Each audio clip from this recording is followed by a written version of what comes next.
Good morning, everyone. Happy Friday. We're going to do a TED Talk about the history of education by me, Benjamin Aguilar.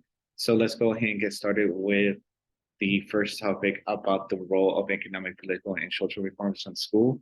Since there's been an increased need of schools in urban areas, they've been wanting more teachers. So teachers need to be more, in this 20th century, more certified.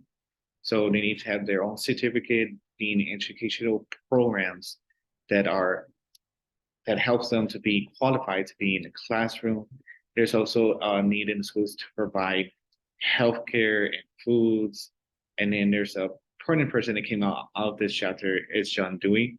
He's an American philosopher and an educator. He talks about how the classroom should not be a teacher center, it should be a child center where there's more activities, hands-on activities for them to learn about the subject and topic of the school. So I feel like that's been a big impact of today because a lot of students learn more in hands-on activity.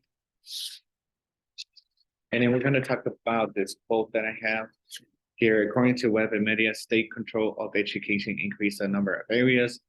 So certified teachers, requirements for teachers' education programs, critical requirements for schools, standards for school facilities, and provision for financial support at the same time the size of school population.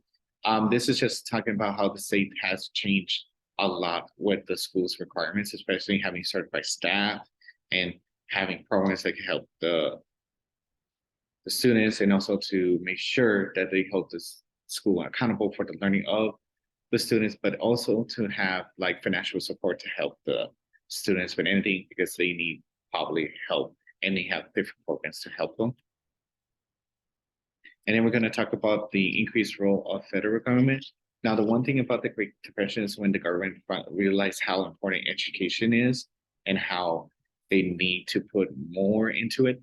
So when it came to the CCC, Civilian Crops and National Youth Administration, they actually created more programs to help students and the youth, the young people with their education because they started noticing that they're behind with their basic skills of writing and reading and other things that they got involved in create programs. Of course, the program got shut down, but seeing this makes me think that the government was more involved in the education and they keep getting involved in education because they really care about the future of our children and the future of the United States of America, because we all know that we have future leaders.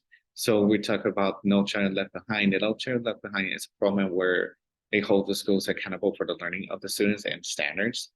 Most likely, if the school fails on those standards and it fails to improve, they need to turn in a improvement plan, which is by this quote that I found from the book that states that if the school does not make AWP or 2 consecutive years, they need to be put in a needs and improvement list and is required to file for improvement plan. This is, again, the school is held accountable for the learning of the students, especially those that are in special needs program that need the help in general education, and also those that are bilingual. And if they fail to meet their needs, then the school is held accountable of improving and making an improvement plan where the government approves it. And also, the school is required to email or mail the parents about what's going on with the school, and they can pull out their child and put them in another school if it's on the need improvement list. And then we could talk about today's education. One thing I noticed that is history repeats itself. So we had a big event that happened like 2 years ago, the pandemic, where everything was online and parents began to be concerned about their kids' education, especially since we're doing online learning. And they're starting to realize how much important is in-person learning.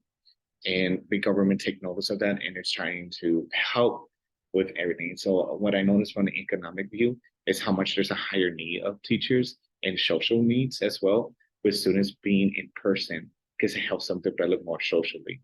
And this helps a lot to know that the government will be helping us. And I know in the near future, it's going to be more help from the government to help the education. Thank you for listening.